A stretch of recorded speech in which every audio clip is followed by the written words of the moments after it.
Hello friends, ഇന്നത്തെ വീഡിയോയിൽ broker retail daddy സോഫ്റ്റ്വെയറിൽ എങ്ങനെ ബ്രോക്കേഴ്സിനെ ആഡ് ചെയ്യാം, ബ്രോക്കർ ഡീറ്റെയിൽസ് എങ്ങനെ എഡിറ്റ് ചെയ്യാം എന്നുള്ളതാണ്.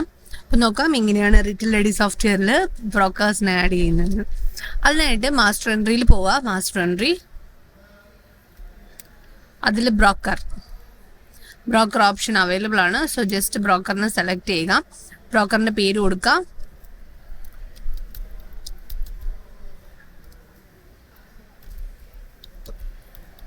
ഞാൻ അനാമിക എന്ന് കൊടുത്തു. അഡ്രസ് ടൈപ്പ് ചെയ്ത് കൊടുക്കുക, കോണ്ടാക്ട് നമ്പർ കൊടുക്കുക. ഇത് കമ്മീഷൻ പെർസെൻറ്റേജ്, എത്ര കമ്മീഷൻ പെർസെൻറ്റേജ് ആണോ നമ്മൾ കൊടുക്കുന്നത് ആ കമ്മീഷൻ പെർസെൻറ്റേജ് ആഡ് ചെയ്യുക. അതിനുശേഷം സേവ് ബട്ടൺ പ്രസ് ചെയ്യുക.